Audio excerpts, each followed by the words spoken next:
Hello there, everyone. It's William DeBoyk here again for the results of week number 5. Relatively quiet week this week. Just a quick run through. I've included the results of the previous week on here as well. We had a total of 2 trades this week, one on the 13th and one on the 14th, so that's the Tuesday and the Wednesday. Tuesday was a profitable trade, and the trade on Wednesday unfortunately got stopped out of break even. Didn't look too bad. But it's a good job we did move it to break even, otherwise it would have been stopped out for a loss. So market conditions, just to give you an update on sort of how we're thinking and what we've been looking at. Conditions at the moment are definitely improving. I've definitely seen an increase in that.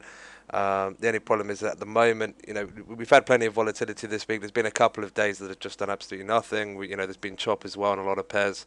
But we've still seen some decent moves, especially today as well. We've had some nice follow through as well.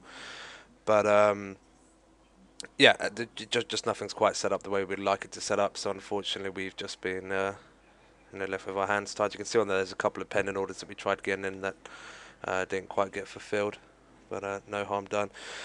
So anyway, yeah, pretty short one. Not a lot to really report on. Once again, if anyone does have any questions, then we'll be happy to go through them. But this is what we're looking at for the time being. Also, as well, I'd just like to quickly mention a few people have asked this. I can't remember if I've addressed this in a previous video or not, but I'll go through it again now anyway. A couple of people have asked about risk on the account. How they prefer to trade the account. We're not.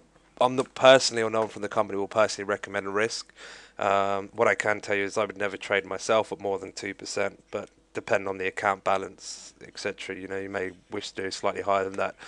For the sake of demonstration purposes only, we stick to using fixed lots, but for this particular system, I would recommend using a percentage basis. I say all our risks reward are 1-to-1 or better, so you don't really need to win a heck of a lot of trades to get a decent return on a monthly basis. So I say legally, I can't advise people, trade 1%, trade 2%, do X amount fixed lots.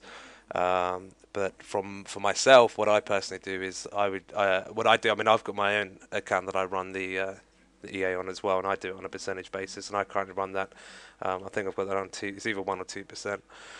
But yeah, so we can't officially recommend it, but unofficially, I would suggest that percentage basis would work out better than the fixed lots. Either way would do well, either way would do fine.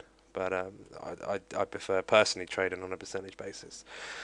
So anyway, that's it for this week, guys. Hopefully next week we'll get a few more trades in there, get a little bit more busy. It's been a little bit disappointing, but there's not a lot we can do about the conditions. If anyone's got any questions, as per usual, they can contact us via email or via the live chat on the website, or you're more than welcome to speak to myself personally on Skype, and my Skype ID is WD4X, and I'm around most of the time, including weekends, and I'm more than happy to speak to people if anyone has any questions. So until then, guys, have a nice weekend, and let's have a good week next week. Thank you.